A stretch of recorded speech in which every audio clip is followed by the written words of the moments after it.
عليكم. النهارده بقى يا بنات هنفرز مع بعض شويه باميه خضره جميله كده.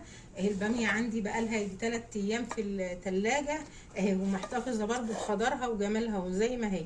طبعا انا غسلتها كويس وقمعتها بالشكل ده كده اهو يا بنات اهو. حاطه بقى الميه بتغلي، هنشوف ايه، هنكمل مع بعض. بقى الميه بتاعتي بتغلي اهي.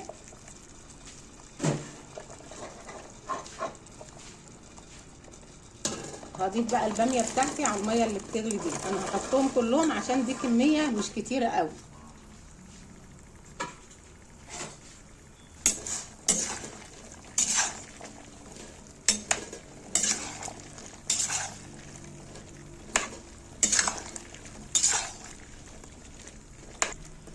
كده بقى انا بقلب فيها.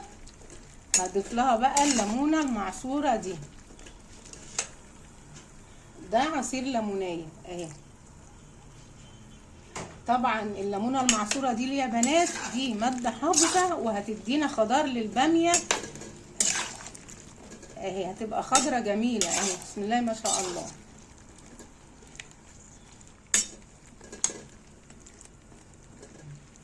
اهي الباميه دي انا بحبها بقى ايه، اللي هي دي مش كبيره قوي ومش صغيره قوي، الباميه الوسط الجميله دي اهي.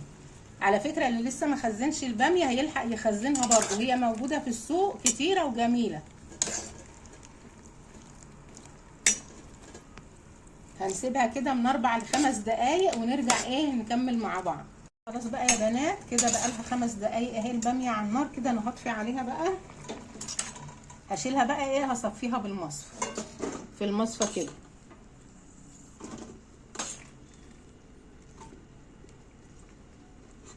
هشيلها بقى في المصفى ونرجع مع بعض تاني. بس كده بقى يا بنات بعد ما شلنا الباميه دي في المصفى بتاعتنا الصفي كده بقى انا بديها صدمه تحت الميه الساقعه اهي. ليه؟ عشان تحتفظ ما تستويش معايا اكتر من كده اهي.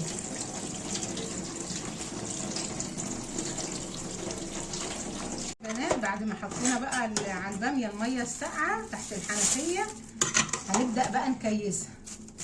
طبعا الباميه بتاعتي بردت خالص اهي. بنكيسها بقى طبعا على قد ايه الطبخه بتاعتنا.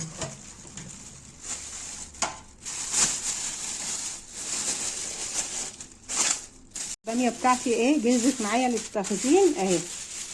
انا طبعا ايه حطيت زي ما قلت لكم على قد الطبخه بتاعتي اهي.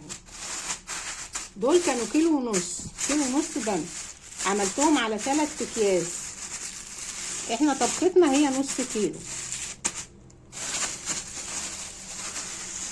شايفين بقى خضارها وجمالها اهي. كملوا بقى الفيديو حبايبي، لو عجبكم ما تنسونيش في اللايك والاشتراك وكومنت جميل منكم. شكرا ليكم.